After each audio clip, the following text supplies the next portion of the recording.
कांदे पोहे करण्यासाठी मी एक मोठा बटाटा चांगला बारीक चिरून घेतलाय, 3 ते 4 मिरच्या कापून घेतल्या आहेत, एक मोठा कांदा बारीक चिरून घेतलाय, कोथिंबीर, कढीपत्ता, 1 वाटी पोहा, जाडा पोहा, शेंगदाणे, हिंग, मीठ, तेल आणि मसाले।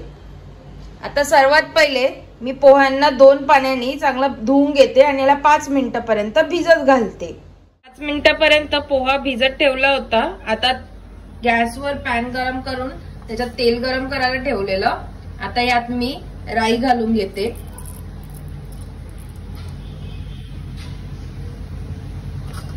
आता यात मी जिरं घालून घेते,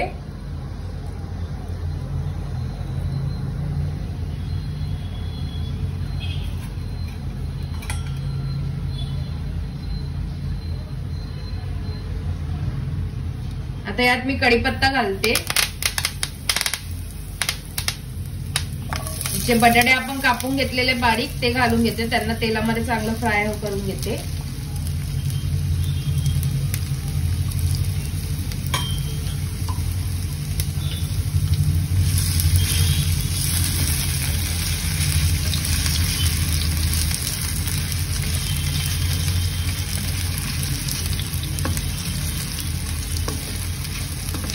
बटाट्यांना 1 ते 2 मिनिटांपर्यंत मी चांगलं फ्राय करून घेते।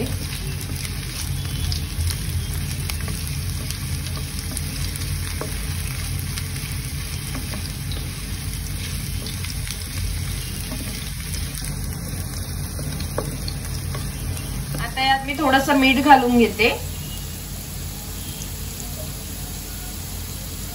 मीठ मी माझ्या चवीनुसार घालतीये।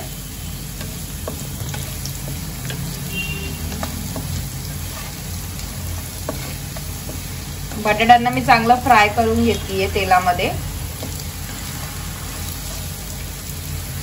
तर यात मी शेंगदाणे घालून घेतेय, शेंगदाण्यांना पण तेलामध्ये चांगलं मी परतून घेतेय।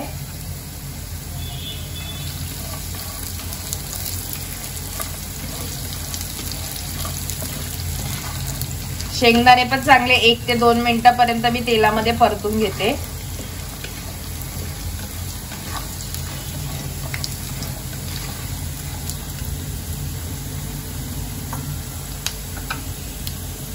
याच बरोबर आपण जो कांदा कापून घेतलाय बारीक तो टाकून घेते।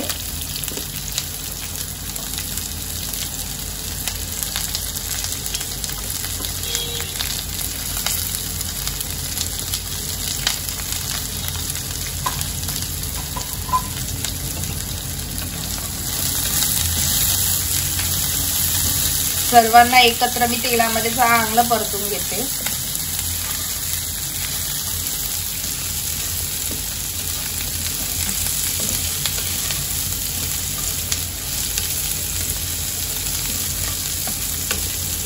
यात मी मिरची घालून घेते,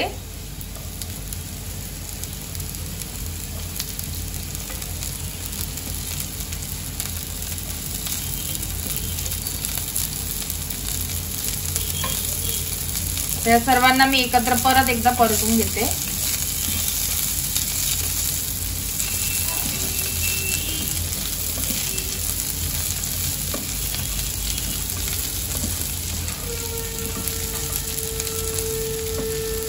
मी पोहा जो भिजवलेला आहे तो घालून घेते,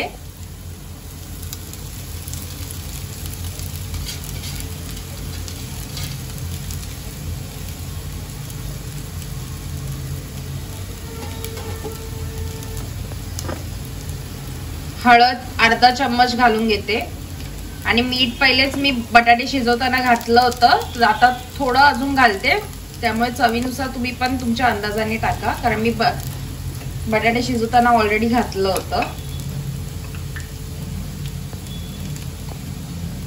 आता मी हिंग पण घालून घेते चिमूटभर।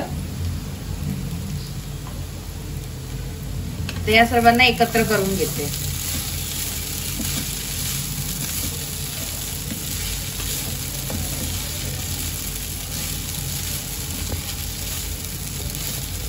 एकत्र करून घेतलंय। आता ह्यात मी चिमूटभर असं साखर घालून घेते आणि याला एकत्र करून घेते। आपली झटपट अशी कांदा पोह्याची रेसिपी लगेच 10 ते 12 मिनिटात लगेच होऊन जाते। पोहा बनवून झाला, आता ह्यात मी कोथिंबीर घालून घेते वरतून।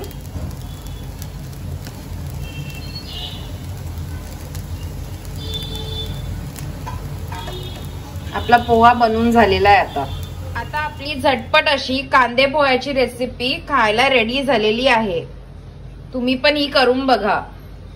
ही रेसिपी तुम्ही पण करून बघा, आवडली तर मला कमेंट करा, लाईक करा, शेअर करा, सबस्क्राईब करा। Bye bye.